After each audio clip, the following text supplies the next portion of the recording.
Is Anthony Joshua running scared?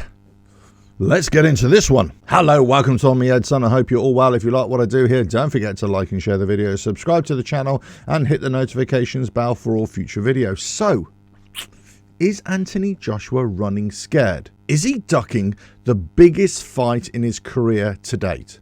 That is against Deontay Wilder. Is he running scared?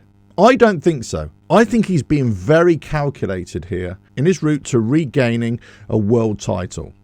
I've said in a previous video, I think this is what he wants to do. He's taken the fight against Otto Wallin so he can be number 2 in the IBF rankings, so he can fight against Hrgovic and go for the IBF title when it's vacated after Fury and Usyk fight. But many people are saying, well, look, all we want to see is AJ against Wilder.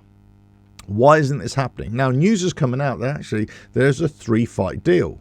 AJ is fighting Wallin now. Wilder's fighting Parker. Then in March, at the end of the Riyadh season, it will be AJ against Wilder. And then there's going to be a rematch clause so that at the start of the next Riyadh season in October 2024, it will be AJ against Wilder 2, as it were. Now, whilst that might be giving the fans the fight that they want, it might not be what AJ wants. Now, at the press conference, Anthony Joshua was notably hacked off. I think he was hacked off by the whole event itself. He probably saw that himself and Eddie Hearn were coming beneath. They were guests of Frank Warren in Queensbury. He didn't shy away from saying, hey, listen, I'm not going to answer your questions. I'll only answer the questions from my promoter. And then he got into a verbal spat with another boxer who's not even fighting. And then you kind of wonder, well, what is his real motivation here? He's obviously got lots of money in the bank. Does he feel that he really wants to have these fights? Or are we seeing an Anthony Joshua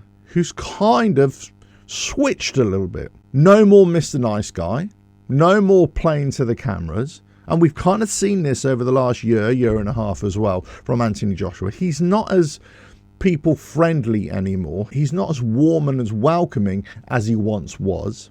To the boxing media I'm talking about, not necessarily to the general public. I'm sure he's a lovely person. And AJ, if you're watching this, I think you're a lovely person. Please don't hit me. But has he changed his tune? Now, if he has, and the route he wants to take is to regain his world title or regain a world title, then any talk of fighting Wilder is probably putting a halt on that pathway. It's putting a spanner in the works. So I can imagine, yeah, he would be pissed off. He would be pissed off that actually, I don't need to fight Wilder. That's not what my plan is. My plan is to become world champion again. Now, if then I become world champion and then Wilder wants to have a massive money fight, yeah, okay, fine. I'll take it. We'll do it then. But now it's just the wrong time. And I probably feel, this is my thinking of what AJ might be thinking, which is complete nonsense, right? And maybe this is why a lot of boxers, and especially high-level, world-level boxers, get a bit fed up with media or with idiots like me on YouTube thinking, oh, what do they know? They don't know what I think. And quite rightly, we don't know what they think. But I'm just trying to transfer what I might be thinking into AJ's brain. You see, if I'm AJ, I'm thinking, I want to fight for the world title. If I'm being forced to fight Wilder in some kind of 2-fight deal or 3-fight deal with the Saudis, that's not what I want to do. That's not why I got into boxing for. I don't want to be at the beck and call of the Saudis. I want to fight my own fights.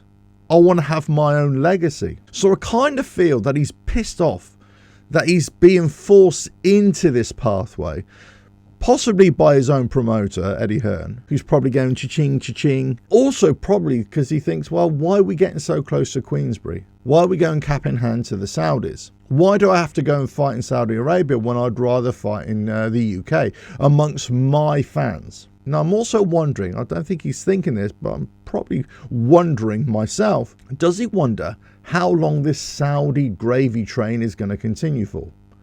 Does he think, do you know what, if we put all our eggs into this Saudi basket, what's going to be left afterwards? What's going to be left if Saudis suddenly pull out of it, or they start to favour other boxers or other weight divisions? Now there's this big push from Saudi Arabia to bring heavyweight boxing and stir it up and get everything going and get all the fighters fighting each other. Great. There's no problem there. If that was the case, if that was a real case, then I question some of the matchups on the December 23rd card. Some of the matchups, you think, well, actually, you could have chosen better opponents there. Why did you choose them? So I get it. I get there's a bit of apprehension here. I get there's a bit of animosity here. And I get the feeling that AJ is just pissed off by the whole thing. Now, if he can channel that animosity, that being pissed off, towards Otto Wallin, great. Because from my point of view, I really like AJ as a fighter. I always have. I just always question whether he had the technical ability to fight the very best at the highest level. And this is why we always wanted to see, well, could he match up against Wilder? Could he match up against Tyson Fury? Could he match up against Alexander Usyk? I got a sneaking feeling that if AJ went up against Usyk again, I think he'd beat him. I think if he goes up against Wilder now, I think he'd beat him. I think if he goes up against Tyson Fury, I think he'd beat him. Why? Not because of any mindset. Not because of any greater tactical awareness. Not because he's a better boxer now of what he's been doing over the last sort of 6 months to a year in the United States. I've just got a feeling that those are the fighters are a little bit older.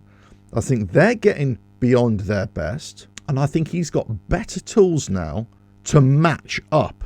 And I think if he lets his hands go, which everybody wants him to, and if he catches them, it'll be good night Vienna. So I'm really hopeful for AJ that he can deliver, but also rise to the very, very top.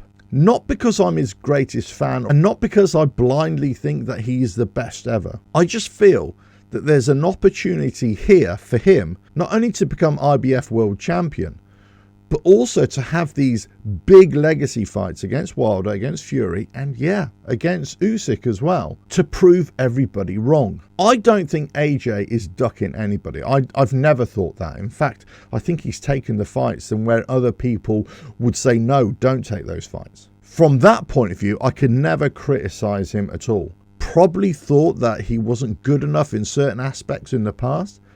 I don't think that anymore.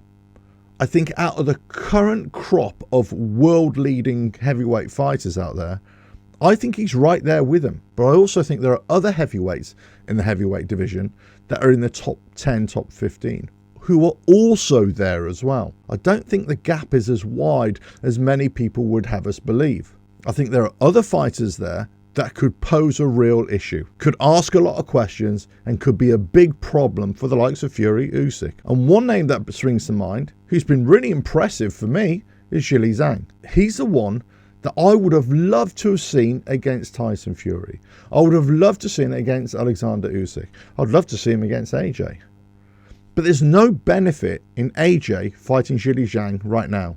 Why? Because it's not on a direct pathway to the first bout that's going to be vacated, and that'll be the IBF. So yeah, for me, this is the right pathway for AJ. Go to Otto Wallin, beat him, go to Hrgović, beat him, crown the IBF, and then you've got your pick of title defenses against any of the remaining guys who are there. If Fury doesn't want to fight you for whatever reason, I'm not saying he's running scared, he probably thinks, it's beneath him, fine. Well, then go somewhere else. Well, then fight Usyk. Well, if people say, no, Usyk doesn't want to know anymore, fine, fight Zhilei Zhang. That would be a great fight. I would definitely pay the money for that. I would love to see AJ against Zhilei Zhang. Definitely. I'm more interested in the Zhilei Zhang fight than I am in the AJ Wilder fight. I know everybody's saying the AJ Wilder fight, that's the fight, that's the fight. For me, it isn't the fight.